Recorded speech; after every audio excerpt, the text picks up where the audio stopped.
السلام علیکم ورحمۃ اللہ وبرکاتہ۔ فہم القرآن کورس کلاس 184 میں آپ سب کو خوش آمدید ہے۔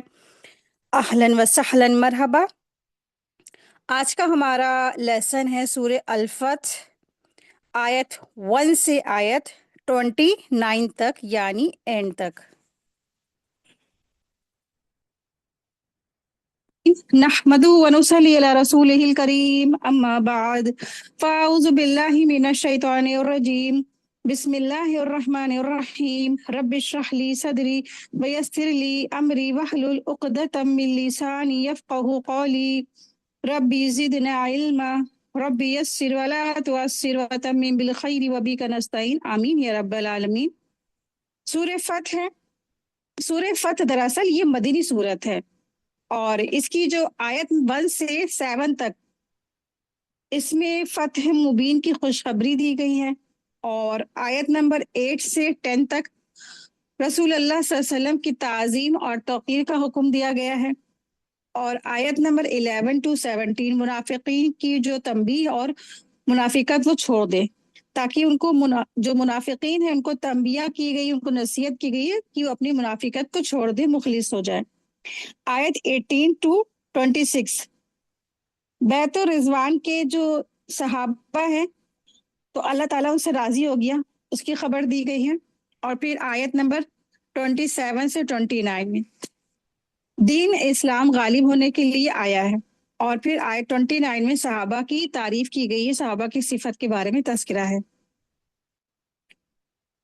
دراصل جو سورہ فتح ہے تو اس کو سورہ فتح اس لیے کہتے ہیں کیونکہ اس میں اللہ سبحانہ تعالیٰ نے فتح کی بشارت دی ہے، اور دراصل اس سورت کا نازل ہونا اس وقت ہوئی جب رسول اللہ صلی اللہ علیہ وسلم 6 ہجری میں 1400 صحابہ کے قریب عمرے کی نیت سے مکہ تشریف لے گئے، لیکن مکے کے قریب حدیبیہ کے مقام پر جو کافروں نے آپ صلی اللہ علیہ وسلم کو روک لیا، اور انہوں نے رسول اللہ صلی اللہ علیہ وسلم اور مسلمانوں کو عمرہ نہیں کرنے دیا۔ آپ صلی اللہ علیہ وسلم نے حضرت عثمان رضی اللہ عنہ کو اپنا نمائندہ بنا کر مکی بھیجا، تاکہ وہ جو کفار کے جو سردار ہیں ان سے بات چیت کر کے انہیں مسلمانوں کے عمرہ کرنے کی آنے کی اجازت دینے پر آمادہ کر لے، یعنی یہ بتا دے کہ مسلمان جو آئے ہیں وہ عمرہ کرنے آئے ہیں، نہ کہ جنگ کرنے، اور ساتھ میں قربانی کے جانور بھی لے کر گئے تھے۔ لیکن حضرت عثمان رضی اللہ عنہ کے مکے جانے کے بعد ان کی شہادت کی جو افواہ پھیل گئی، جس پر آپ صلی اللہ علیہ وسلم اور صحابہ کرام رضی اللہ عنہ سے حضرت عثمان رضی اللہ عنہ کا بدلہ لینے کی بیعت جو کی، اسے بیعت الرضوان کہا جاتا ہے۔ ٹھیک ہے، جب ان کی افواہ پھیل گئی جس پر آپ صلی اللہ علیہ وسلم نے اور صحابہ نے حضرت عثمان رضی اللہ عنہ کا بدلہ لینے کے لیے بیعت لی، جسے بیعت الرضوان کہتے ہیں۔ یہ افواہ لیکن غلط نکلی، تاہم کفار مکہ نے اجازت نہیں دی کہ وہ عمرہ کرنے دیا جائے ان کو، اور مسلمانوں نے آئندہ سال کے وعدے پر واپسی کا ارادہ کر لیا، اور حدیبیہ میں اپنے سروں کو بھی مڑا لیا اور قربانیاں بھی کر لیں۔ نیز کفار اور بھی جو چند باتوں کا ان سے معاہدہ ہوا، جسے صلح حدیبیہ کہا جاتا ہے،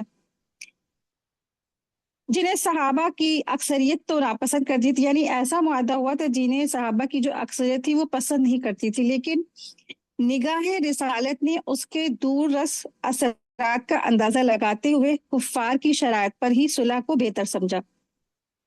حدیبیہ سے مدینے کی طرف آتے ہوئے راستے میں یہ صورت اتری جس میں صلح کو فتح مبین سے تعبیر کیا گیا ہے، چونکہ یہ صلح فتح مکہ کا پیش خیمہ ثابت ہوئی، اور اس کے 2 سال کے بعد ہی مسلمان مکہ میں فاتحانہ طور پر داخل ہوئے۔ اس لیے بعض صحابہ کہتے تھے کہ تم فتح مکہ کو فتح شمار کرتے ہو، لیکن ہم تو حدیبیہ کی صلح کو فتح شمار کرتے ہیں۔ اور نبی صلی اللہ علیہ وسلم نے اس صورت کی بابت فرمایا کہ آج کی رات مجھ پر وہ صورت نازل ہوئی ہے جو مجھے دنیا اور وما فیہا سے زیادہ محبوب ہے۔ تو یہ جو صورت ہے اس میں رسول اللہ صلی اللہ علیہ وسلم کے بارے میں حدیبیہ میں جو واقعہ پیش آیا ہے उसी के पस मंजर में ये नाजिल हुई। और जो मुआहदा हुआ था, जो कॉन्ट्रैक्ट हुआ था, वो था क्या? इसमें दरअसल 10 अहम इम्पोर्टेंट चीजें थी जो हुदैबिया की शर्तें थी। पहला ये था, इसमें सबसे इम्पोर्टेंट चीज यही थी कि 10 साल तक जंग नहीं होगी। 10 साल तक आपस में जंग नहीं करेंगे। उन 10 सालों में जो लोग हैं अमन अमान से रहेंगे और एक दूसरे पर वो हमला नहीं करेंगे और हमले से एक दूसरे को वो रोकेंगे भी। दूसरा ये इम्पोर्टेंट पॉइंट था कि कुरैश में जो शख्स अपने वली यानी जो जिसके संरक्षक होता है, तो उसकी इजाजत के बगैर मोहम्मद सल्लल्लाहु अलैहि वसल्लम के पास आ जाएगा तो उसे वापस करना होगा। तीसरा ये था कि और मोहम्मद सल्लल्लाहु अलैहि वसल्लम के साथियों में से जो शख्स कुरैश के पास आ जाए वो उसे वापस नहीं करेंगे। और फोर्थ पॉइंट ये है, और ये एक बात है कि हमारे दरमियान गठरी बंद रहेगी, यानी आपस में जंग नहीं करेंगे। लड़ाई वाली बात को गठरी की तरह बांध कर डाल देंगे। और बाज़ हजरात ने गठरी बंद रखने का मतलब ये बताया कि जो कुछ हमने सुलह की है ये सच्चे दिल से है, दिल की गठरियों की तरह तरह है जिनमें से राज की चीजें रखी जाती हैं, लिहाजा हमारी गठरी ना खुलेगी और कोई फरीक धोखा या खयानत का काम नहीं करेगा। पांचवा इंपॉर्टेंट पॉइंट ये था कि ना कोई खुले तौर पर चोरी करेगा, ना खयानत के तौर पर किसी को तकलीफ देगा, यानी हर शर्त की पाबंदी की जाएगी। सिक्स अहम पॉइंट ये था। और जो शख्स मोहम्मद सल्लल्लाहु अलैहि वसल्लम के साथ कोई मुआहदा यानी कॉन्ट्रैक्ट करना चाहे वो कर सकता है। सातवां इंपॉर्टेंट पॉइंट ये था। और जो जमात कुरैश से कोई मुआहदा यानी कॉन्ट्रैक्ट करना चाहे उसे भी अख्तियार है। आठवां ये इंपॉर्टेंट पॉइंट है कि आप इस साल वापस हो जाए, मक्का में दाखिल ना हो।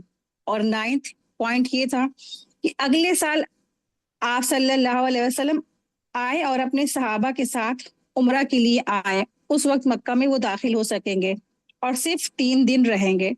10वां पॉइंट ये था कि उस वक्त जब उम्रा के लिए आए तो आपके साथ थोड़े से हथियार हो जिन्हें एक मुसाफिर साथ लेकर चलता है, तलवारें म्यानों में रहे और इसका लिहाज करते हुए दाखिल हो सके। तो इस तरह से अगर आएंगे तो फिर उनको दाखिला मिलेगा। तो ये मुआहदा था जिसके मुआहदे के होने के बाद सहाबा बहुत ज्यादा जो है उनको गिरा गुजरी ये बात।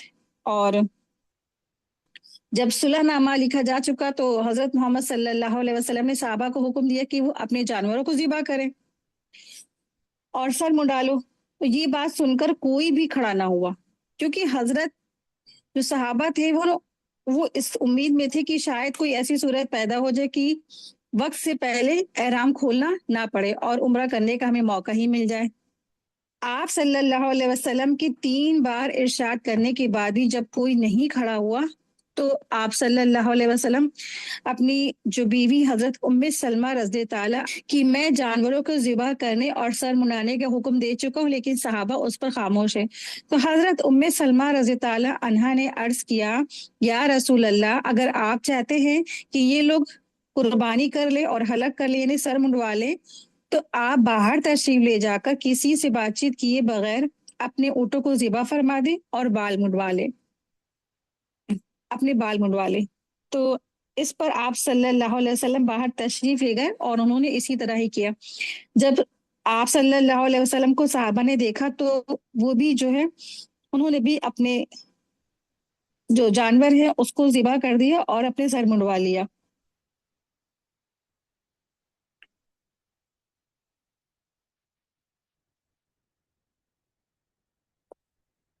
बिस्मिल्लाहिर रहमानिर रहीम। इन्ना फतहना लक फतहम मुबीना, बेशक ए नबी हमने आपको एक खुल्लम खुल्ला फतेह दी है। तो फतहम यहाँ पे जो लफ्ज आया है, दरअसल ये जो लफ्ज फतह है, इन फतहना लका फतहन फतहन मुबीना, तो फतह जो लफ्ज है इससे मुराद दरअसल बहुत सारे जो मुफस्सिरीन हैं वो कहते हैं इससे मुराद सुलह हुदैबिया है। कतादा बयान करते हैं कि अनस रज़ी अल्लाह अन्हु ने इन फतहना लका फतह मुबीना के मुतालिक फरमाया है कि इससे मुराद सुलह हुदैबिया यानी खुली हुई फतह, एक खुली हुई फतह, इससे मुराद सुलह हुदैबिया है। और क्यों ऐसा फरमाया गया, सवाल ये पैदा होता है क्योंकि अभी तो बहुत सारा दबना था, सब्र करना था, और सहाबा को इतने सारे उन्होंने जो कॉन्ट्रैक्ट किए थे, जो भी मुआहदे में लिखे गए थे चीजें, 10 अहम पॉइंट, तो वो तो बहुत ज्यादा गिरा गुजर रहा था और बज़ाहिर देखने में लग भी रहा था। लेकिन दरअसल यही जो सुलह थी, यही एक तरह से फतह मुबीन थी। सुलह हुदैबिया इस्लाम और मुसलमानों की अजीम फतह थी, क्योंकि इसके साथ मुसलमानों को बेशुमार फवायद हासिल हुए, जिनमें से एक ये था कि कुरैश ने मुसलमानों का वजूद तस्लीम कर लिया, जो इससे पहले वो कभी किसी सूरत में तस्लीम करने के लिए तैयार नहीं थे। और एक ये भी कि दुश्मन की हकीकी कुव्वत का अंदाजा हो गया, और ये कि वो किस हद तक मज़ाहमत कर सकते हैं। और एक ये भी हुआ कि इसमें मुखलिस ईमान वाले और मुनाफिकों की पहचान हो गई, क्योंकि मुनाफिकीन रसूल अल्लाह सल्लल्लाहु अलैहि वसल्लम के साथ निकलने की जुरात ही नहीं कर सकते थे, जैसा कि आगे आएगा सयक़ूल मुखालफून, यानी कि इसमें जो मुनाफिकों की सिफत बताई जा रही है। तो जब बैतुर रिदवान हुई और जो सुलह हुदैबिया में जो लोग गए, इससे पता चल गया कि ये सिर्फ और सिर्फ खालिस मुसलमान है, जो पीछे रह गए वो कौन थे, मुनाफिकीन। और इस हुदैबिया की एक अहम वजह ये भी रही, इसमें ये फायदा नजर आया कि एक तो ये जिजिया अरब में अमन कायम हो जाने से कुफार और मुसलमान का एक दूसरे से मेल जोल शुरू हो गया। कुफार ने रसूल अल्लाह सल्लल्लाहु अलैहि वसल्लम और मुसलमानों की बात सुनी और उनके अखलाक देखे, आपस में बहस और मनाजिरा भी हुआ और दावत का दायरा बड़ा हो गया, जिसके नतीजे में बहुत बड़ी तादाद में इस्लाम कबूल किया लोगों ने।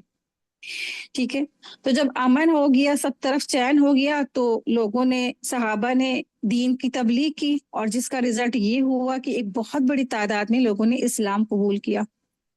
और उसी का नतीजा ये था कि उससे पहले हुदैबिया के मौके पर रसूल अल्लाह सल्लल्लाहु अलैहि वसल्लम के साथ 1400 सहाबा जो आए थे, लेकिन सिर्फ 2 साल बाद फतेह मक्का के साल आप सल्लल्लाहु अलैहि वसल्लम के साथ 10,000 सहाबा साथ फतुहाना शान से मक्का में दाखिल हुए थे।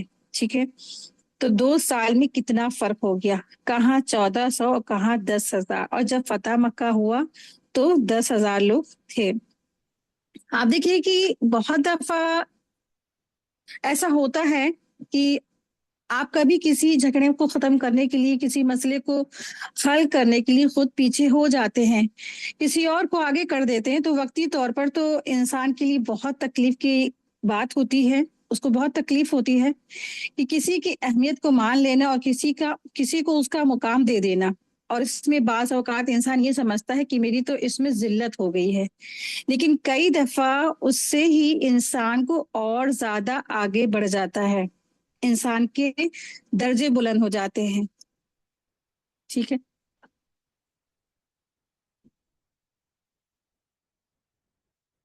आयत 2 देखें।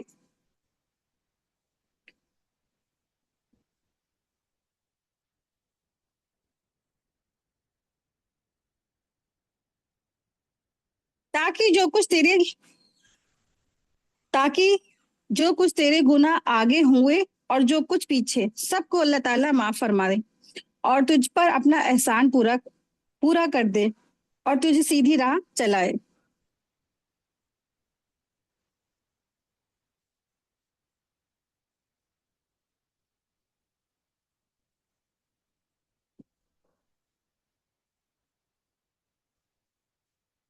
तो अल्लाह सुब्हानहू तआला ने रसूल अल्लाह सल्लल्लाहु अलैहि वसल्लम से फरमाया है कि लियग़फ़िरल्लाहु मा तक़द्दम मिन ज़ंबिका व मा तअख़्ख़र व युतिम्म निअमतहु अलैका व यहदियका सिरातम मुस्तक़ीमा, ताकि जो कुछ तेरे गुनाह आगे हुए हैं और जो कुछ पीछे हुए, सबको अल्लाह ताला माफ फरमा दे,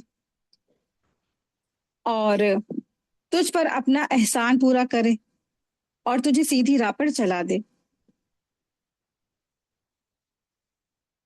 इस आयत में अल्लाह सुब्हानहू तआला ने जो इरशाद फरमाया है, लियग़फ़िरल्लाहु मा तक़द्दम मिन ज़ंबिका, तो उम्मत का इस पर इत्तेफाक है कि इत्तेफाक यानी सबकी एक ही राय है कि इससे गुनाह हकीकी मुराद नहीं है, क्योंकि हजरत अंबिया अलैहिस्सलाम से गुनाह नहीं हो सकते, बल्कि बाज वो काम मुराद है जिनसे कहीं कहीं पर जो चूक हो गई हो, उस पर अल्लाह तबारक ताला ने आप सल्लल्लाहु अलैहि वसल्लम को खबरदार फरमाया, जैसा कि बदर के कैदियों से फिदिया ना लेने में आप सल्लम ने क्या किया, फिदिया लेने वालों की राय को मान लिया। और जैसा कि बाज मुनाफिकीन ने जिहाद में ना जाने की इजाजत मांगी, तो आप सल्लम ने इजाजत फरमा दी। और जैसा कि हजरत इब्ने उम्मे मक्तूम नाबीना सहाबी के आने पर आप सल्लम को ख्याल हुआ कि वो इस वक्त ना आते तो अच्छा था, और उसका असर रसूल अल्लाह सल्लल्लाहु अलैहि वसल्लम के चेहरे पर जाहिर हो गया, क्योंकि आप उस वक्त काफिरों को इस्लाम की दावत दे रहे थे। और इसी पर आयत और सूरत अबासा नाजिल हुई, जिसमें अल्लाह ने फरमाया अबासा व तवल्ला, ये सूरत और ये आयत नाजिल हुई। तो अल्लाह तबारक ताला ने आप सल्लल्लाहु अलैहि वसल्लम के सारे जो गुनाह थे अगले पिछले सब माफ फरमा दिए थे। और फिर भी आप सल्लल्लाहु अलैहि वसल्लम बहुत ज्यादा इबादत करते थे। आप सल्लल्लाहु अलैहि वसल्लम रात को नमाज तहज्जुद में लंबा क़याम करते थे, यहाँ तक कि कदम मुबारक पर सूजन आ जाती थी। अर्ज किया गया, या रसूल अल्लाह, आप इतनी इबादत क्यों करते हैं? हालांकि अल्लाह ताला ने आपके तो सारे के सारे माफ कर दिए गुनाह, चाहे अगले हो चाहे पिछले हो। तो आप सल्लल्लाहु अलैहि वसल्लम ने इरशाद फरमाया, क्या मैं अल्लाह ताला का शुक्रगुजार बंदा ना बनूं? मतलब ये है कि अल्लाह ताला ने इतना बड़ा करम फरमाया कि इसका मतलब ये तो नहीं कि मैं इबादत करना छोड़ूं या अल्लाह ताला का एहसान करना छोड़ दूं, तो ऐसा नहीं है। उसका मतलब तो ये है कि और ज्यादा मैं इबादत में लग जाऊं, और ज्यादा अल्लाह तबारक ताला का मैं एहसान करूं, और ज्यादा अल्लाह तबारक ताला का मैं शुक्रगुजार बंदा बन जाऊं।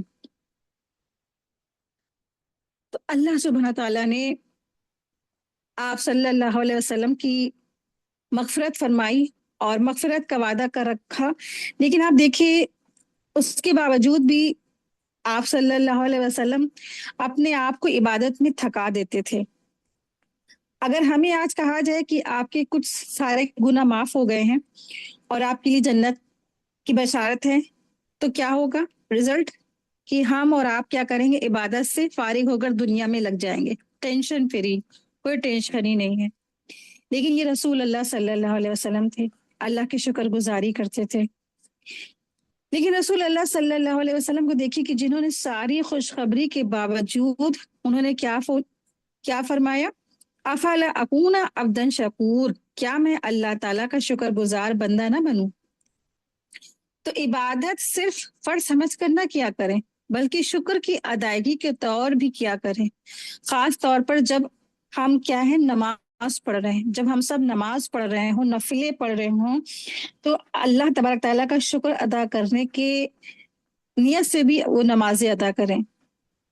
तो अल्लाह तबारक ताला का शुक्र अदा करने के लिए भी क्या होनी चाहिए, कुछ रकातें होनी चाहिए कि अल्लाह के आगे हम कुछ सजदाए शुक्र करें। अल्लाह की आपका शुक्र है कि आपने हमें हिदायत दी और हमें तौफीक दी कि अल्लाह हम आपके आगे इस वक्त खड़े हुए हैं, वरना बहुत सारे लोग तो ऐसे हैं कि जो अस्पतालों में बीमार पड़े हुए हैं, चाह कर भी अल्लाह आपके आगे नहीं खड़े हो सकते और चाह कर भी आपका जिक्र नहीं कर सकते। तो आपने जो सेहत दी है, जो आपने सहूलियत दी है, जो आपने मौका दिया है, तौफीक दी है, अल्लाह इन तमाम चीजों के लिए अल्लाह आपका शुक्र एहसान है। अल्लाह आपका शुक्र है। हर रोज इंसान को चाहिए अल्लाह का शुक्र अदा करे। जब भी नमाज पढ़े अल्लाह का शुक्र, जब भी अल्लाह का जिक्र करे अल्लाह का शुक्र, जब भी अल्लाह तबारक ताला की कोई भी अच्छे इबादत कर रहा है, जैसे तिलावत कर रहा है, रोजा रख रहा है, उम्रा कर रहा है, हज कर रहा है, चलते फिरते अल्लाह तबारक ताला का शुक्र अदा करे। तो शुक्र से क्या होता है, फायदे क्या है? नियामतों में इजाफा होता है। तो इंशाअल्लाह हमेशा क्या होगा, इन नियामतों में इजाफा होता चला जाएगा। आयत देखिए, आयत नंबर है 3, और आपको जबरदस्त मदद दे। आयत 4 देखिए, वही जिसने मुसलमानों के दिलों में सुकून डाल दिया ताकि अपने ईमान के साथ भी ईमान में बढ़ जाए, और आसमान और जमीन के लश्करों अल्लाह ताला ही के हैं, और अल्लाह ताला दाना है, बाहिकमत है। तो अल्लाह सुब्हानहू तआला इरशाद फरमा रहे हैं कि वही तो है जिसने सकीनत नाजिल फरमाई, वल्लज़ी अनज़ला सकीनता, तो वही जिसने मुसलमानों के दिलों पर सुकून नाजिल फरमाया, सकीनत नाजिल फरमाई। तो अस्सकीना जो लफ्ज आया है,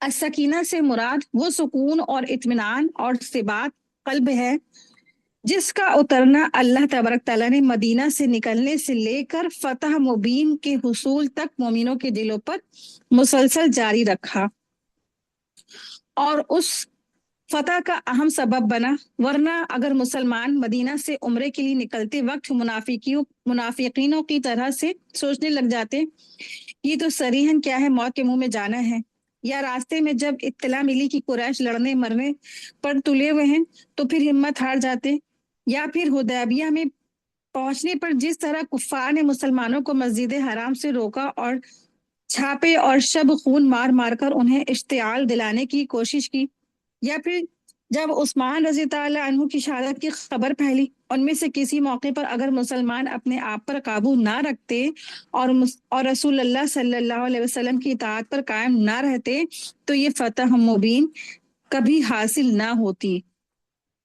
ये अल्लाह ताला की नाजिल करदा सकीनत ही थी जिसने हर मौके पर उन्हें इताअत पर साबित कदम रखा। फिर जब सुलह की वो शराइत उनके सामने आई जो मुसलमानों को सख्त नापसंदीदा और उनके ख्याल में उनकी जिल्लत का बायस थी, खुसूसन अबू जिंदल रजी ताला अन्हु की जो मजलूमियत को तसव्वुर बने हुए मजमे आम में आ खड़े हुए, और इस मौके पर सकीनत ही की बरकत थी कि जब सबने रसूल अल्लाह सल्लल्लाहु अलैहि वसल्लम के फैसले पर सर तस्लीम खम कर दिया था। यानी जब कॉन्ट्रैक्ट मुआहदा हो चुका तो उसी वक्त अबू जंदल आ गए थे ना, और उन्होंने कहा भी था कि ए मुसलमानों, क्या मुझे नहीं बचाओगे? लेकिन अब कॉन्ट्रैक्ट तो हो गया था, कॉन्ट्रैक्ट के हिसाब से मक्के के फर्द को नहीं वो बचा सकते थे। इसीलिए आप सल्लल्लाहु अलैहि वसल्लम ने फरमाया, ए अबू जंदल, तुम्हारे लिए अल्लाह रास्ता बनाएगा, और अल्लाह तबारक ताला ने उनके लिए रास्ता बना भी दिया।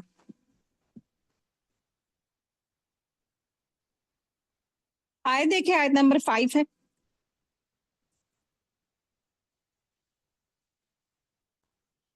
ताकि मोमिन मर्दों और औरतों को उन जन्नतियों में ले जाएं जिनके नीचे नहरें बह रही हैं, जहां वो हमेशा रहेंगे, और उनसे उनके गुनाह दूर कर देंगे, और अल्लाह ताला के नजदीक ये बहुत ही बड़ी कामयाबी है। तो ये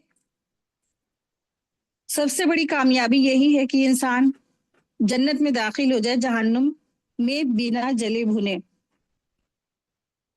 फौजुल अजीम यानी ऐसी कामयाबी जिसमें कोई भी किस्म का नुकसान और खसारा ना हो, यानी किसी भी तरह इंसान जो है जहन्नुम में ना जाए, यानी कि जहन्नुम में बिना जले, बिना गुजरे, बिना गर्मी पाए हुए सीधे डायरेक्ट इंसान जन्नत में चला जाए। तो ये है फौजुल अजीम। हदीस में आता है कि जब मुसलमानों ने सूरह फतह का इब्तिदाई हिस्सा सुना, लियगफिरा लकल्लाहु, यानी कि जब अल्लाह तबारक ताला ने रसूल अल्लाह सल्लल्लाहु अलैहि वसल्लम के सारे गुनाह माफ फरमा दिए थे ना, आयत 2 में जिसका जिक्र हुआ, तो उन्होंने नबी सल्लल्लाहु अलैहि वसल्लम से फरमाया, आप सल्लल्लाहु अलैहि वसल्लम को मुबारक हो, और हमारे लिए क्या है? जिस पर अल्लाह तबारक ताला ने ये आयत नाजिल फरमाई, लियुदखिलल मुमिनीना, कि ताकि मोमिन मर्दों और औरतों को उन जन्नतों में दाखिल फरमाएगा जिसके नीचे नहरें जारी हैं। तो इस तरह से अल्लाह तबारक ताला ने इन मोमिनीन के लिए भी ये फौजुल अजीम की बशारतें दी। आए देखें, आयत नंबर 6 है।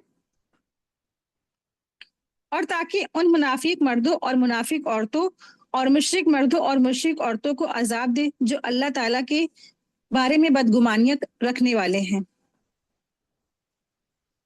दरअसल उन्हीं पर बुराई का फेरा है।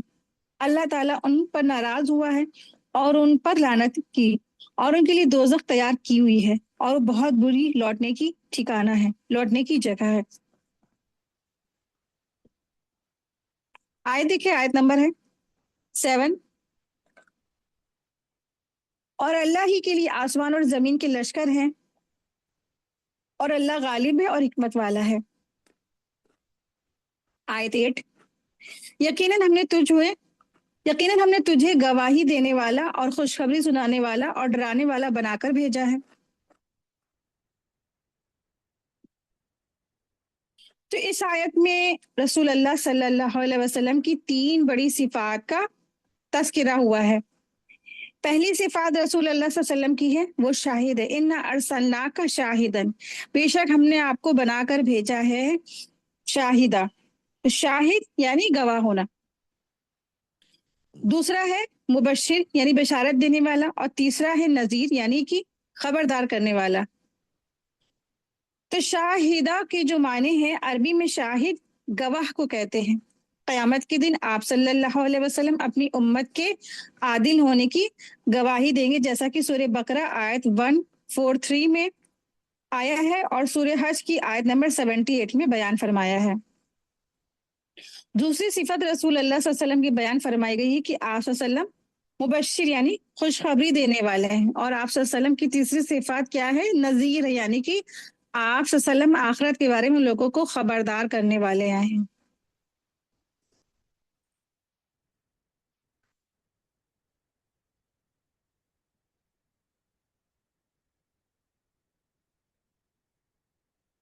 آئے دیکھیں آیت نمبر 9 ہے، تاکہ اے مسلمانوں تم اللہ تعالیٰ اور اس کے رسول پر ایمان لاؤ اور اس کی مدد کرو اور اس کا ادب کرو اور اللہ تعالیٰ کی پاکی بیان کرو صبح شام۔ آیت 10 دیکھیں، جو لوگ تجھ سے بیعت کرتے ہیں وہ یقیناً اللہ سے بیعت کرتے ہیں، ان کے ہاتھوں پر اللہ کا ہاتھ ہے۔ تو جو شخص عہد شکنی کرے وہ اپنے نفس پر ہی عہد شکنی کرتا ہے، اور جو شخص اس اقرار کو پورا کرے جو اس نے اللہ کے ساتھ کیا ہوا ہے تو اسے عنقریب اللہ بہت بڑا اجر عطا فرمائے گا۔ یہاں پر جو لفظ آیا ہے نکسا، فمن نکسا فانما ینکسو علی نفسہ، نقصن یعنی عہد شکنی سے مراد یہاں پر ہے، نقصن کے معنی عہد شکنی ہے، نقصن سے مراد یہاں پر بیعت کا توڑنا ہے، یعنی عہد کے مطابق لڑائی میں حصہ نہ لینا ہے، یعنی جو شخص ایسا کرے گا تو اس کا وبال اسی پر پڑے گا۔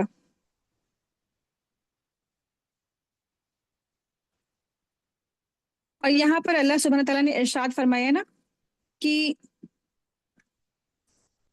اللہ تبارک تعالیٰ ارشاد فرما رہے ہیں ان الذین یبایعونک، کہ جو لوگ تجھ سے بیعت کرتے ہیں وہ یقیناً اللہ سے بیعت کرتے ہیں، یعنی بیعت دراصل اللہ ہی کی ہے، کیونکہ نا اللہ تبارک تعالیٰ ہی نے جہاد کا حکم دیا ہے۔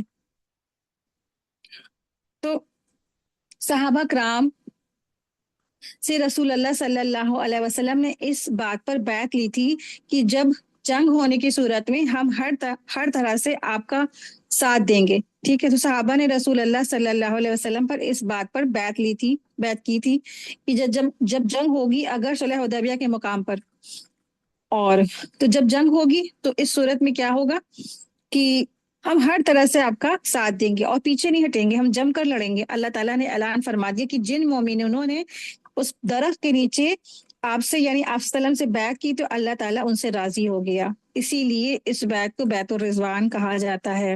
اور اس کی فضیلت میں کیا ہوا؟ جنہوں نے بیعت کی اللہ ان سے راضی ہو گیا، ان کے لیے جنتوں کی بشارتیں ہیں انہیں دنیا میں ملی۔ تو یہ بہت بڑی بات ہے کہ ان سب حضرات کے لیے اسی دنیا میں اللہ تبارک تعالیٰ کی رضامندی کا تحفہ مل گیا۔ رہتی دنیا تک کے لیے قرآن پڑھنے والے تمام لوگوں کے سامنے بار بار اعلان سامنے آتا رہے گا کہ اللہ تعالیٰ ان تمام بیعت کرنے والوں سے راضی ہے۔ حضرت جابر رضی اللہ عنہ سے روایت ہے کہ رسول اللہ صلی اللہ علیہ وسلم نے ارشاد فرمایا انشاءاللہ دوزخ میں ان لوگوں میں سے کوئی بھی نہ داخل ہوگا جنہوں نے حدیبیہ میں بیعت کی۔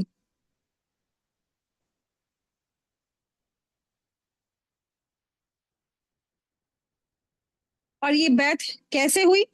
دراصل جب حضرت عثمان رضی اللہ عنہ قریش مکہ کے پاس رسول اللہ صلی اللہ علیہ وسلم کے بارے میں خبر دینے گئے تھے نا کہ رسول اللہ صلی اللہ علیہ وسلم اور مسلمان جو بھی حدیبیہ کے مقام پر اکٹھے ہوئے ہیں وہ تو صرف کیا ہے عمرہ کرنے آئے ہیں، تو یہ خبر پہنچانے جب عثمان رضی اللہ عنہ مکہ گئے تو قریش مکہ نے انہیں روک لیا اور کہا کہ ٹھیک ہے آپ آئے ہیں، آپ یہاں پہ عمرہ وغیرہ کر کے جائیں، سب آرام کر کے جائیں، لیکن ادھر کیا غلط فہمی پھیلی، افواہ پھیلی۔ رسول اللہ صلی اللہ علیہ وسلم کو یہ خبر پہنچی کہ عثمان رضی اللہ عنہ کو قتل کر دیا گیا ہے۔ جب یہ خبر پہنچی تو آپ صلی اللہ علیہ وسلم نے فرمایا کہ اب ہم تو یہاں سے نہیں ہٹیں گے جب تک کہ قریش سے جنگ نہ کر لی جائے، چونکہ جنگ کی فضا بن گئی تھی، اسی لیے رسول اللہ صلی اللہ علیہ وسلم نے صحابہ سے بیعت لینا شروع کیا، اور آپ کے تمام اصحاب نے اس بات پر بیعت کر لی تھی کہ ہم جم کر جنگ میں ساتھ دیں گے اور راہ فرار اختیار نہیں کریں گے۔ حضرت عثمان رضی اللہ عنہ چونکہ مکہ گئے ہوئے تھے، اسی لیے حضرت محمد صلی اللہ علیہ وسلم نے حضرت عثمان رضی اللہ عنہ کی طرف سے خود ہی بیعت کر لی تھی۔ اپنے ایک ہاتھ کو دوسرے ہاتھ سے ملایا اور فرمایا کہ یہ بیعت عثمان کی طرف سے ہے۔ یہ بیعت دراصل ایک درخت کے نیچے ہوئی تھی جو مقام حدیبیہ میں تھا۔ اس کے بارے میں آیت میں اللہ نے فرمایا ہے نا کہ لقد رضی اللہ عن المؤمنین اذ یبایعونک تحت الشجرہ، اسی لیے اس بیعت کا نام بیعت رضوان مشہور ہو گیا، اور بیعت کرنے والے کو اصحاب الشجرہ کہا جانے لگا۔ شجرہ عربی میں درخت کو کہتے ہیں، پیڑ، اور یہ جو درخت تھی بیری کے ایک درخت کے نیچے ہوئی تھی۔ تو یہ جو بیعت تھی، یہ بیعت دراصل بیری کے ایک درخت کے نیچے ہوئی تھی، اور بعد میں لوگوں کا جب فتح مکہ ہو چکا اور سب ہو چکا، اور پھر کیا ہے، اس درخت کے جو درخت تھا بیری کا درخت جس کے نیچے یہ بیعت ہوئی تھی، اس کو لوگوں نے بہت زیادہ ریسپیکٹ دینا شروع کر دیا، تعظیم دینا شروع کر دیا، سب لوگ آ کے وہاں پہ بیٹھنے لگے اور کثرت سے لوگوں کا وہاں پہ ہجوم ہونے لگا۔ پہلی چیز تو یہ کنفرم ہی نہیں تھا کہ کون سا درخت ہے، اور پھر جب کچھ دنوں کے بعد تھوڑا سا معلوم چلا، پتا ہوا مسلمانوں کے کہ ہاں یہ وہی درخت ہے، تو پھر لوگوں کا وہاں پہ جماوڑا لگ گیا۔ جب لوگوں نے اتنا زیادہ آنا جانا شروع کر دیا تو حضرت عمر رضی اللہ عنہ کو یہ محسوس ہوا کہ کہیں یہ درخت غلو اور بدعت اور شرک پھیلانے کا کہیں ذریعہ نہ بن جائے، تو اسی لیے عمر رضی اللہ عنہ نے اسے کٹوا دیا۔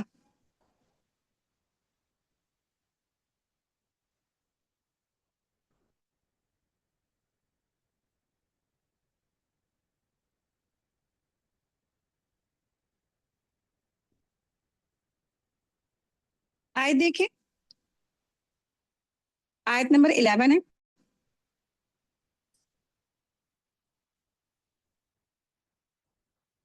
دیہاتیوں میں سے جو لوگ پیچھے چھوڑ دیے گئے تھے وہ اب تجھ سے کہیں گے کہ ہم اپنے مال اور بال بچوں میں لگے رہ گئے، بس آپ ہمارے لیے مغفرت طلب کیجیے۔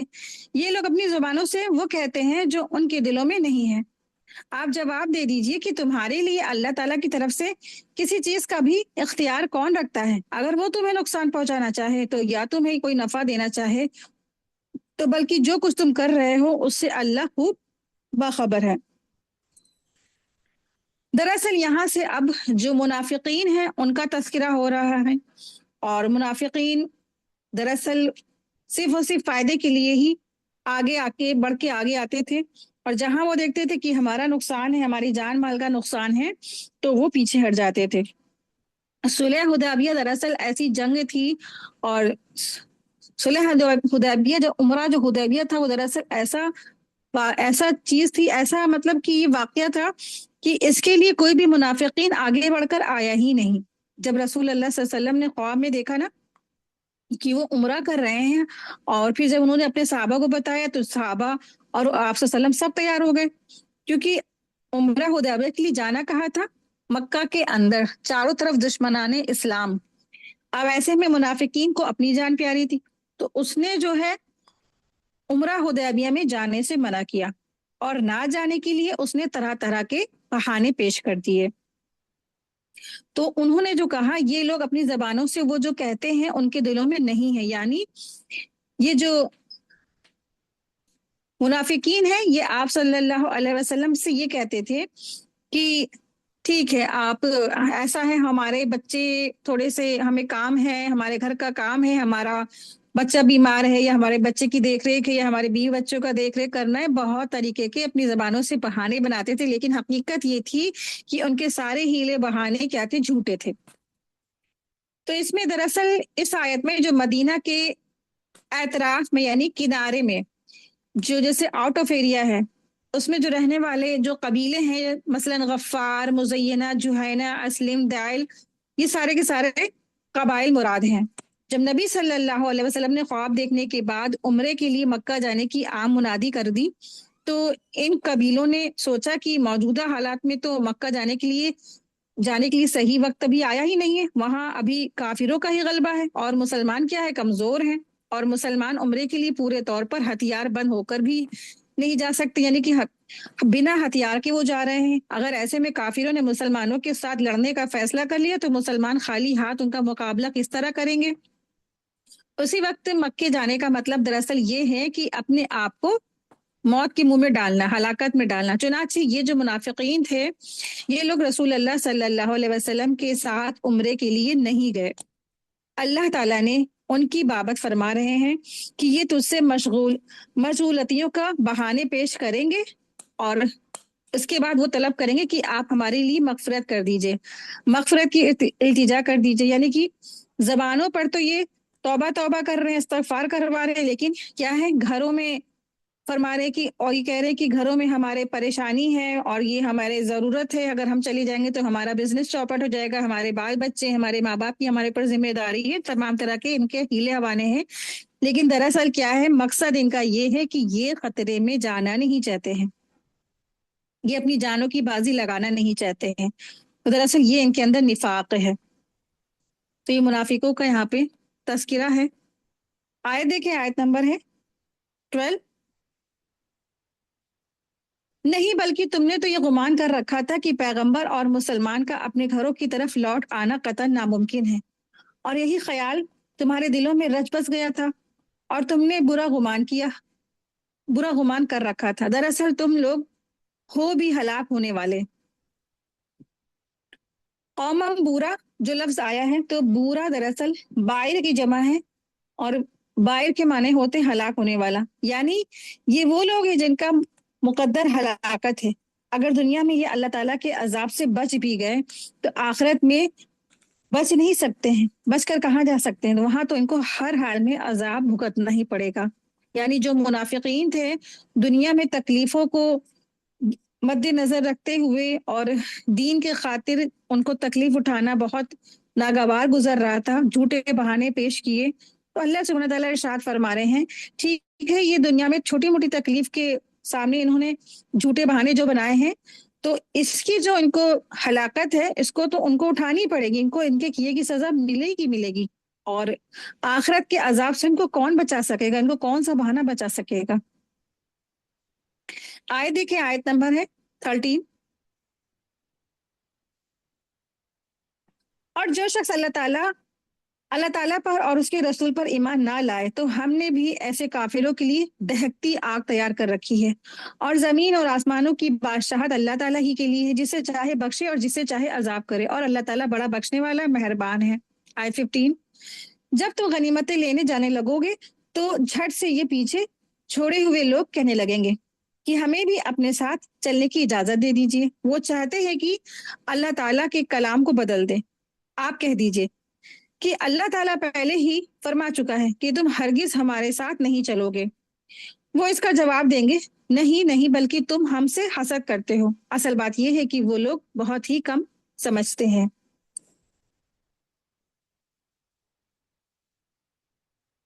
تو یہاں پر بھی ان منافقوں کا طرز عمل کے بارے میں فرمایا گیا ہے، اور اس میں دراصل غزوہ خیبر کا ذکر ہے، جس کی فتح کی نوید اللہ تبارک تعالیٰ نے حدیبیہ میں ہی دے دی تھی۔ نیز اللہ تعالیٰ نے یہ بھی فرما دیا تھا، یہاں سے جتنا بھی مال غنیمت حاصل ہوگا وہ صرف حدیبیہ میں شریک ہونے والوں کا ہی حصہ ہے۔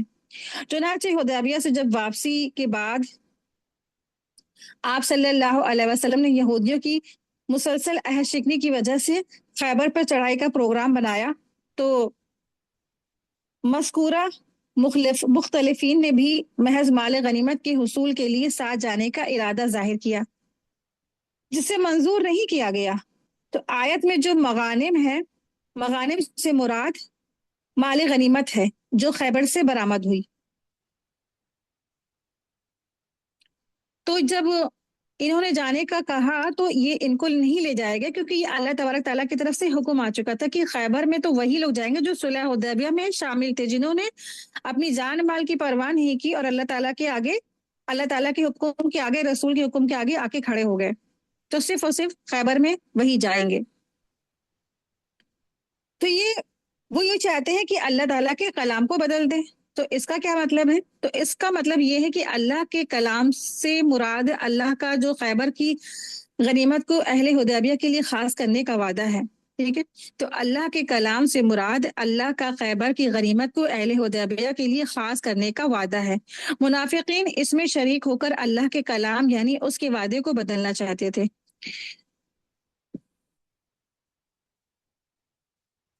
آئے دیکھیں، آیت میں وہ لوگ کہہ رہے ہیں کہ وہ اس کا جواب دیں گے کہ بلکہ تم کیا ہم سے حسد کرتے ہو؟ تو مطلب یہ تھا کہ تم حسد کرتے ہو، اور یعنی تم یہ جو مخالفین ہیں یعنی منافقین یہ کہیں گے کہ تم ہم سے حسد کرتے ہو، حسد کی بنا پر تم ہمیں ساتھ نہیں لے جا رہے ہو، ہمیں ساتھ نہیں لینے نہ لے جانا ہے تمہیں، اس لیے تم یہ بہانے بنا رہے ہو، تو اسی حسد کی بنا پر۔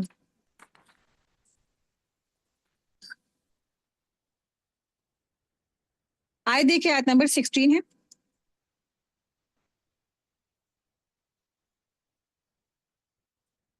آپ پیچھے چھوڑے ہوئے بدویوں سے کہہ دیجئے کہ عنقریب تم ایک سخت جنگجو قوم کی طرف بلائے جاؤ گے کہ تم ان سے لڑو گے یا وہ مسلمان ہو جائیں گے، بس اگر تم اطاعت کرو گے تو اللہ تعالیٰ تمہیں بہت بہتر بدلہ دے گا، اور اگر تم نے منہ پھیر لیا جیسا کہ اس سے پہلے تم منہ پھیر چکے ہو تو وہ تمہیں دردناک عذاب دے دے گا۔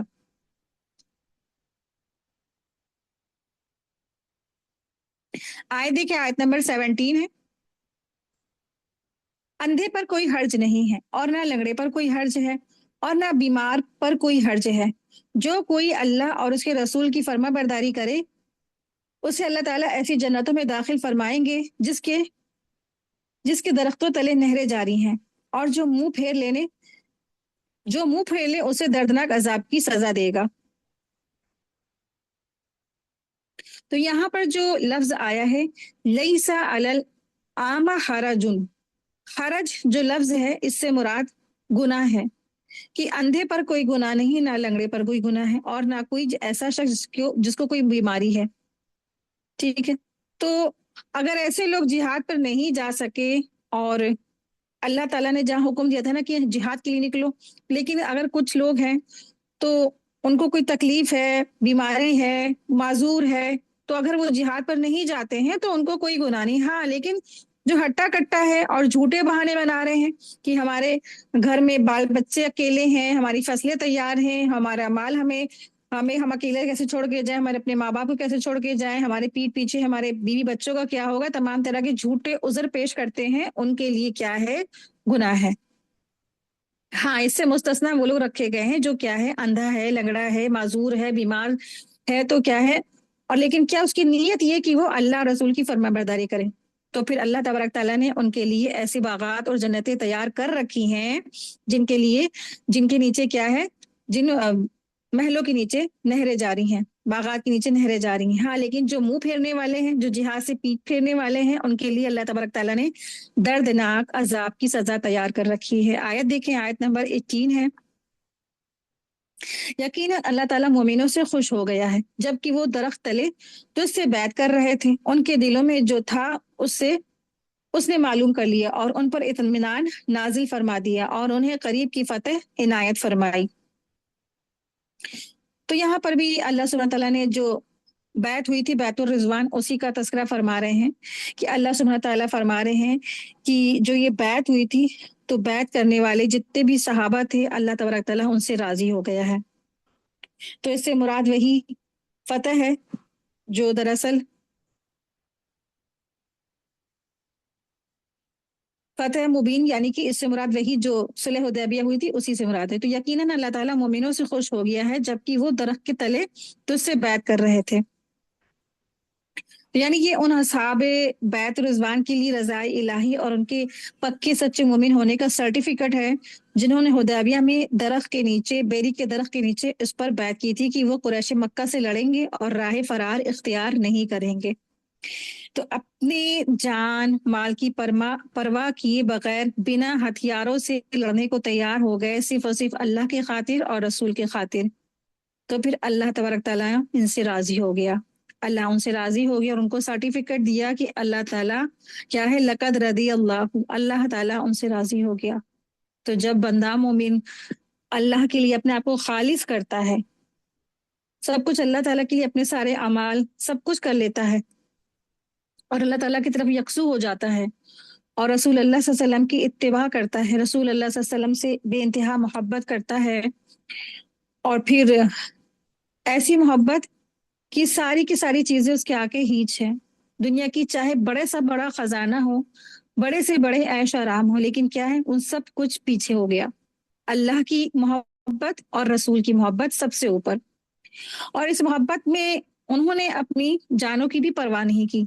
इंसान को जो सबसे प्यारी चीजें होती हैं, और इन चीजों में सबसे प्यारी जो चीज होती है वो उसको अपनी जान प्यारी होती है। अपनी जान पे जब इंसान को आता है ना, आप देखिए कई मर्तबा ऐसा होगा ना, जब किसी का खुदा ना खास्ता अल्लाह ना करे कोई इस दौर से गुजरे, कि जब कोई डकैत या चोर घर में आ जाता है और गले पे छुरी रख देता है, तो उस वक्त क्या कहता है कि बस तुम मेरी जान छोड़ दो, बाकी तुम इस घर की सब कुछ ले जाओ, जितना भी सामान है तिजोरियों में सब ले जाओ, बैंक बैलेंस से सब कुछ ले जाओ, बस मुझे छोड़ दो, मेरी जान छोड़ दो। तो जो मेरी जान जो है, ऐसे जो अल्लाह के बंदे हैं उन्होंने अपनी जान की भी परवाह नहीं की। अल्लाह तबारक ताला के लिए और रसूल अल्लाह सल्लल्लाहु अलैहि वसल्लम की मोहब्बत के लिए उन्होंने अपनी जानों की बाजियां लगा दी। और हैरत की बात तो ये है कि हथियार नहीं, साथ में लेके क्या गए थे, सिर्फ जानवर और एहराम। अब आप देखिए, मसलन आप लोग अगर जाते हैं उम्रा करने, तो क्या आपको अलाउ किया जाता है कि आप साथ में कोई तलवारें या बंदूक वगैरह लेके जाए? नहीं ना, वो तो फौरन पहले ही निकाल के फेंक दिया जाता है। यहाँ तक कि लोहे की कोई चीज भी नहीं अलाउ है वहां पे ले जाने को। तो आप सोचिए कि उस वक्त भी ना ऐसे ही आप सल्लम भी आए थे, उनके पास तो कुछ भी नहीं था, दो चादरों में, सफेद चादरों में, और क्या साथ में जो जानवर होता है वो, और छोटा सा जो अस्तूरा टाइप का जो होता है जिससे सर के बाल मूंड सके, बस वो लाए थे। ना कोई तलवार, ना कोई तीर, ना कोई कमान। लेकिन इन्होंने, कुफारे मक्का ने इन सब पे क्या है, जुल्म किया, और रसूल अल्लाह सल्लल्लाहु अलैहि वसल्लम को और मुसलमानों को उम्रा करने नहीं दिया। और फिर ऐसी कश्म में अफवाह फैली कि उस्मान रजी तआला अन्हु शहीद कर दिए गए हैं। और आप देखिए कि जब भी ये कोई साथी होता है उसकी ये खबर फैलती है कि वो साथी अब शहीद हो गए हैं, तो ऐसे में क्या मामला होता है टीम का, सब डर के दुबक के बैठ जाते, नहीं भाई हम तो अब नहीं जाने वाले, क्योंकि क्या है, वहां पे जब उनको शहीद कर दिएगा तो हमें शहीद करते हुए कितना टाइम लगेगा। लेकिन माशाल्लाह ये सहाबा थे, इनकी तारीफ अल्लाह ने फरमाई है, हमारे पास तो शब्द ही नहीं कि इनकी तारीफ हम सब कर सके। तो अल्लाह ताला जिनसे राजी हो गए, तो वाकई में ये इन्होंने बेहतरीन अपना उसवा हसना पेश किया है, तो अल्लाह इनसे राजी हो गया। अपनी जान की नहीं परवाह की, अपने घर वालों की परवाह नहीं की, अपने मालों की परवाह नहीं की, और बस अल्लाह के रसूल की एक पुकार पर मरने मारने को तैयार हो गए। तो अल्लाह तबारक ताला भी इनसे राजी हो गया। और यहाँ पर जो अल्लाह सुब्हानहू तआला इरशाद फरमा रहे हैं, फतहन करीबा, तो अल्लाह तबारक ताला फरमा रहे कि और उन्हें करीब की फतह इनायत फरमाई। तो उलेमा कहते हैं इससे मुराद दरअसल खैबर की फतह है, क्योंकि जैसे ही वो इधर से फ्री हुए, खाली हुए, तो फिर रसूल अल्लाह सल्लल्लाहु अलैहि वसल्लम का दूसरा कदम क्या था, खैबर पे चढ़ाई करना था। क्योंकि यहूदियों ने बहुत सारा बवंडर मचा रखा था, और कुरैश के साथ मिल करके मुसलमानों के खिलाफ चालें और साजिशें रचते थे। इसीलिए रसूल अल्लाह सल्लल्लाहु अलैहि वसल्लम ने दूसरा कदम यही फरमाया कि जो खैबर है उसकी तरफ रुख किया। तो इसमें नतीजा ये हुआ कि खैबर फतह कर लिया गया। आयत देखें, आयत नंबर है 19।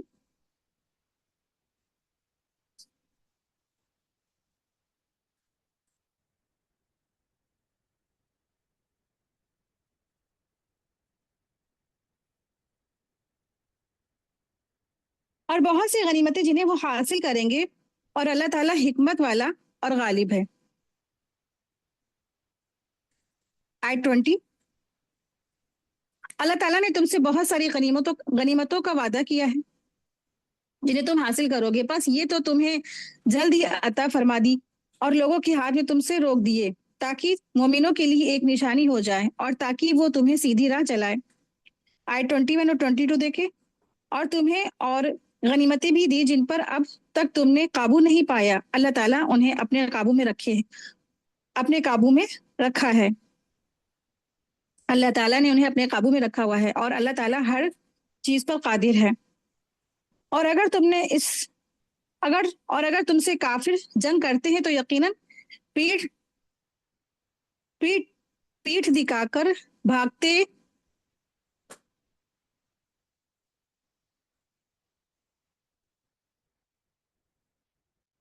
और अगर तुमसे काफिर जंग करते तो यकीनन पीठ दिखाकर भागते, फिरना ना फिरना तो कोई कारसाज ना पा तो कोई कारसाज पाते ना मददगार पाते। यानी अगर तुम जंग से पीठ फेर कर भागते तो तुम ना तो अपने लिए कोई वकील पाते ना तुम्हारे लिए कोई कारसाज होता। I-23 देखे। अल्लाह ताला के उस कायदे के मुताबिक जो पहले से चला आया है, जो कभी कभी अल्लाह ताला के कायदे को बदलता हो ना पाएगा। I-23 में अल्लाह सुब्हानहू तआला ने जो फरमाया कि अल्लाह के उस कायदे के मुताबिक जो पहले से चला आया, यानी कि सुन्नतल्लाहिल्लती कद खलत मिन कब्ल, तो इससे मुराद ये है कि यानी अल्लाह ताला की ये सुन्नत और आदत पहले से चली आ रही है कि जब कुफ्र और ईमान के बीच फैसला कुन मौका आराई का मरहला आता है तो अल्लाह ताला अहले ईमान की मदद फरमाकर हक को सरबुलंदी अता फरमाता है। जैसे कि अल्लाह ताला हुई हमेशा, और जैसे जंगे बदर में इस मौके में मुसलमानों की जीत हुई, जंगे अहद में भी मुसलमानों की जीत हुई, गजवा खंदक में मुसलमानों की जीत हुई, और ऐसी बहुत सारी जंगों में मुसलमानों की फतेह हुई। I-24 देखे। वही जिसने खास मक्का में काफिरों के हाथों को तुमसे और तुम्हारे हाथों को उनसे रोक लिया, उसके बाद कि उसने तुम्हें उन पर गलबा दे दिया था, और तुम जो कुछ कर रहे हो अल्लाह ताला उसे खूब देख रहा है। I-25 यही वो लोग जिन्होंने कुफ्र किया और तुम को मस्जिद हराम से रोका और कुर्बानी के लिए मौकूफ जानवर को उसकी कुर्बान गाह में पहुंचने से रोक दिया। और अगर ऐसे बहुत से मुसलमान मर्द और बहुत सी मुसलमान औरतें ना होती जिनकी तुम को खबर ना थी, यानी उनके पास जाने का एहतमाल ना होता जिस पर उनकी वजह से तुमको भी बेखबरी में जर पहुंचता, तो तुम्हें लड़ने की इजाजत दे दी जाती। लेकिन ऐसा नहीं किया गया ताकि अल्लाह ताला अपनी रहमत में जिसको चाहे दाखिल करे, और अगर ये अलग अलग होते तो उनमें जो काफिर थे हम उनको दर्दनाक सजा देते।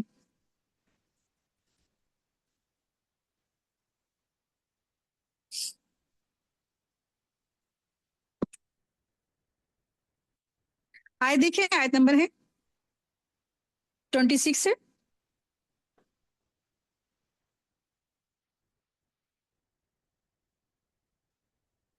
जबकि इन काफिरों ने अपने दिलों में हमियत को जगह दी, और हमियत भी जाहिलियत की, सिवा अल्लाह ताला ने अपने रसूल पर और मोमिनों पर अपनी तरफ से तस्कीन नाजिल फरमाई, और अल्लाह ताला ने मुसलमानों को तकवे की बात पर जमाए रखा, और वो इसके अहल और ज्यादा मुस्तहक थे, और अल्लाह ताला हर चीज को खूब जानता है।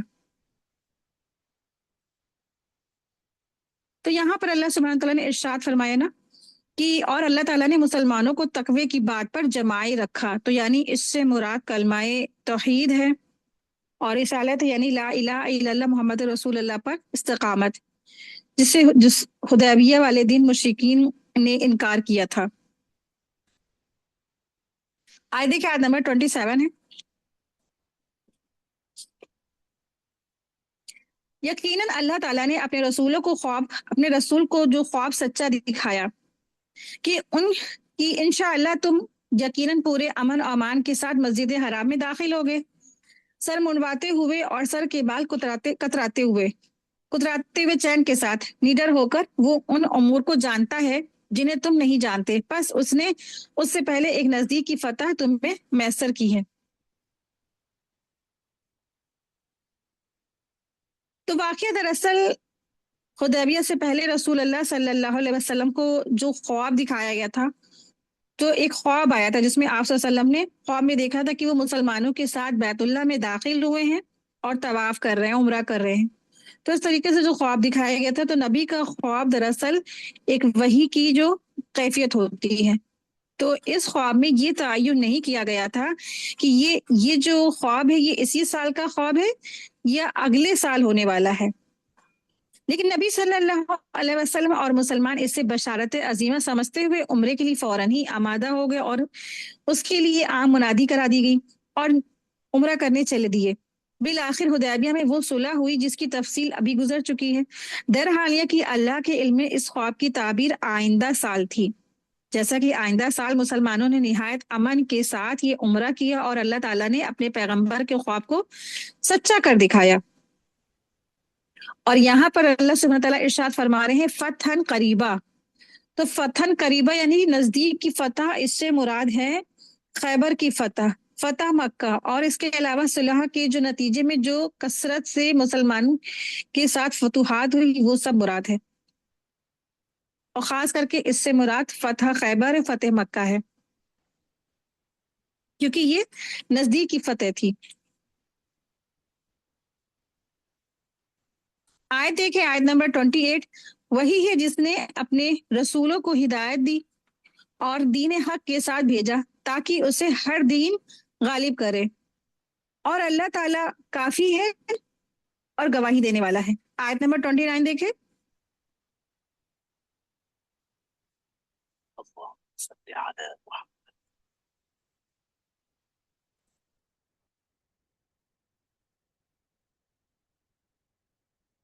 آیت 29، محمد صلی اللہ علیہ وسلم اللہ کے رسول ہیں اور جو لوگ ان کے ساتھ ہیں کافروں پر سخت ہے، آپس میں رحم دل ہیں، تو انہیں دیکھے گا کہ رکوع اور سجدے کر رہے ہیں، اللہ تعالیٰ کے فضل اور رضامندی کی جستجو میں ہیں، ان کا نشان ان کے چہروں پر سجدوں کے اثرات سے ہے، ان کی یہی مثال تورات میں ہے اور ان کی یہی مثال انجیل میں ہے، مثل اس کھیتی کے ہے جس نے اپنا انوکھا نکالا،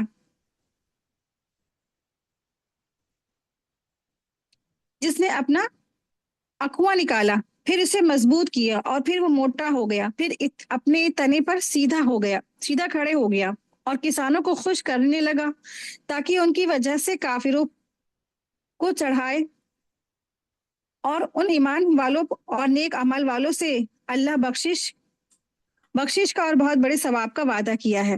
اللہ تبارک تعالیٰ نے ایمان والوں کے ساتھ، نیک اعمال کرنے والوں کے ساتھ بخشش کا اور بہت بڑے اجر عظیم کا وعدہ کیا ہے۔ تو دراصل یہ آیت امپورٹنٹ آیت ہے اور یہ قرآن کریم کی طویل آیتوں میں سے ایک ہے جس میں اللہ تبارک تعالیٰ نے رسول اللہ صلی اللہ علیہ وسلم کے جو صحابہ ہیں ان کی تعریف فرمائی ہے اور ان سب کے لیے مغفرت اور اجر کا وعدہ فرمایا ہے۔ اس میں صحابہ کی 5 بنیادی اوصاف بیان فرمائے گئے ہیں جو یقیناً پوری امت کے لیے اسوہ ہیں۔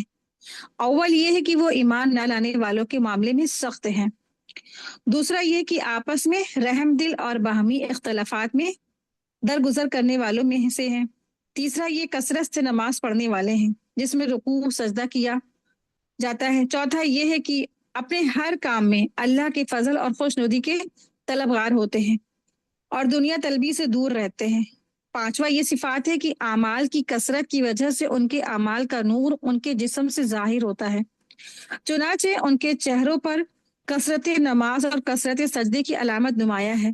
اس کا مطلب یہ نہیں کہ چہروں پر کالے ڈھٹے پڑ جائیں، نہیں، اس کا مطلب یہ ہے کہ ان کے چہروں پر اللہ تبارک تعالیٰ نے اسپیشل ایک خاص نور دیا ہوا ہے۔ اس سے صحابہ کی عظمت واضح ہو رہی ہے۔ علامہ قرطبی نے لکھا ہے کہ اہل سنت والجماعت کا یہی مذہب ہے کہ تمام صحابہ عادل ہیں، اللہ کے ولی اور انبیاء کے تمام مخلوقات سے افضل ہیں، اسی لیے صحابہ کی شان میں گستاخی محرومی کے سوا کچھ اور نہیں ہے، کیونکہ قرآن نے یہاں کافروں کے بارے میں کہا ہے کہ صحابہ سے ان کو بغض ہے۔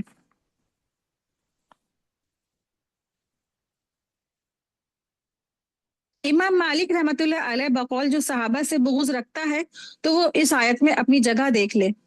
رسول اللہ صلی اللہ علیہ وسلم نے ارشاد فرمایا، میرے صحابہ کو برا بھلا نہ کہنا، اگر تم میں سے کوئی شخص احد پہاڑ کے برابر بھی سونا خرچ کرے تو وہ صحابہ میں سے کسی کے ایک یا آدھا مد خرچ کرنے کے برابر نہیں ہوگا، یہ بخاری کی حدیث ہے۔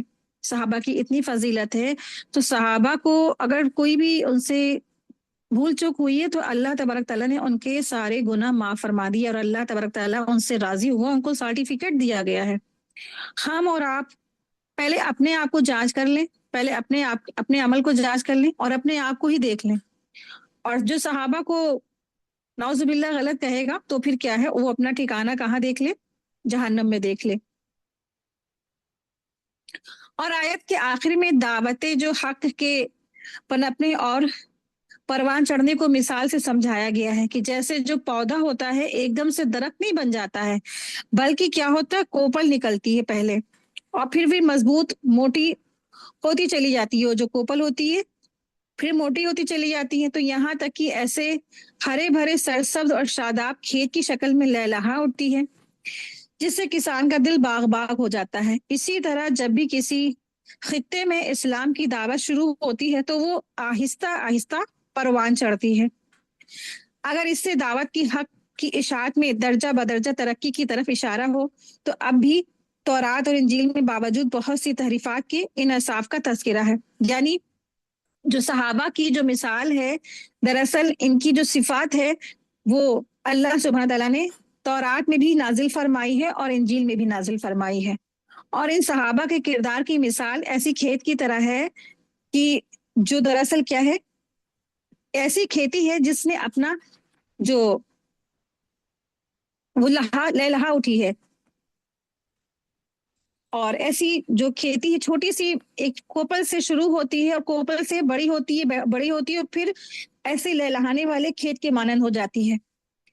और फिर जिसको देखकर किसान किसान जो होता है वो खुश हो जाता है। तो किसान बामुराद यहाँ पर रसूल अल्लाह सल्लल्लाहु अलैहि वसल्लम है और लहलहाते खेत से मुराद सहाबा हैं। और आप चाहे इसे हर दौर के लिए ले लें तो जो भी टीचर्स हैं वो किसान हैं और जो स्टूडेंट है उनकी मिसाल लहलहाता खेत है। जिसने भी दीन को अपने अंदर लिया, अपने अंदर एब्जॉर्ब किया और दीन का काम लोगों को पहुंचाया, दीन का जो दावत है लोगों को पहुंचाई, तो ऐसे मजबूत लहलहाते खेत की मानंद है। और जिसने इनको तालीम दी और इनको जिसने इनकी बेहतरीन तरबियत की, तो वो ऐसे किसान है जो इसको देखकर खुश हो जाता है।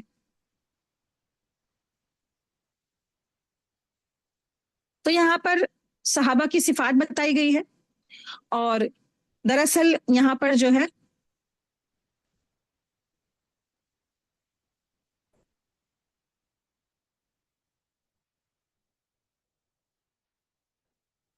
इन आयतों में नबी सल्लल्लाहु अलैहि वसल्लम की सिफात के बाद दरअसल अल्लाह के जो बेहतरीन शख्सियात थी यानी कि सहाबा थे उनके बारे में सिफात बयान फरमाई है, उनकी तारीफ भी हुई है।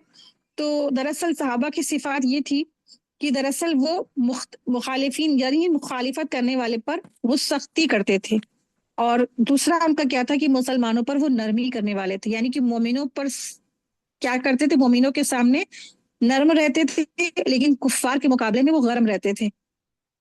तो हर मोमिन की शान यही होनी चाहिए कि मोमिनों से खुश खल्क और मुतवज्जो रहे और काफिरों पर सख्ती करने वाला कुफ्र से नाखुश रहे। तो काफिरों पर सख्ती करने वाला मुराद ये नहीं है कि हर एक को ले तलवार और बस काट डाले, नहीं, ये मुराद नहीं है। जो कुफ्फार जो कर रहे हैं, शिरक कर रहे हैं, बिदअत कर रहे हैं, उस कुफ्र से, उस गुनाह से वो नाखुश रहे और उनकी भी इस्लाह की ख्वाहिश रखे कि अल्लाह मौका मिलेगा तो इनको भी क्या है, इस्लाम की तरफ दावत दे दे अल्लाह, चाहे मेरे जरिए से दे दे चाहे जिनके जरिए से दे दे अल्लाह इनको भी लेकिन हिदायत दे दे।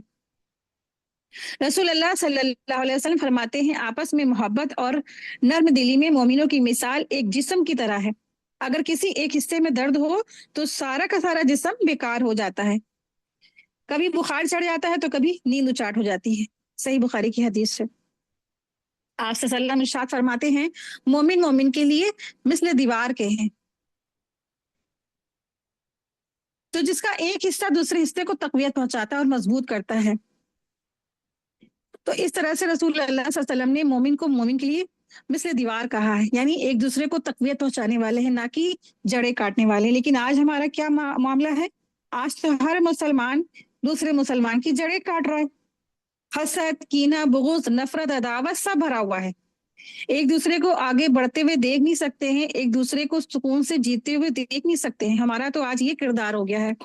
तो वही बात है ना कि उम्मत मुस्लिमा को जिस मकसद के लिए सिलेक्ट किया गया था उस मकसद को उठा के वो भूल बैठी है और फिजुलियात में, लग्जिशों में वो अपनी जिंदगी गुजार रही है।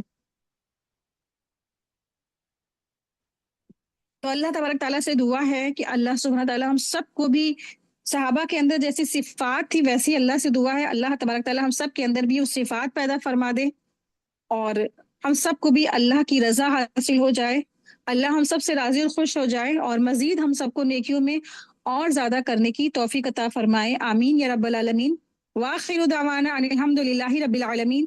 سبحانک اللہم و بحمدک، اشہد ان لا الہ الا انت، استغفرک واتوب الیک۔ السلام علیکم ورحمۃ اللہ وبرکاتہ۔ جزاکم اللہ خیرا کثیرا۔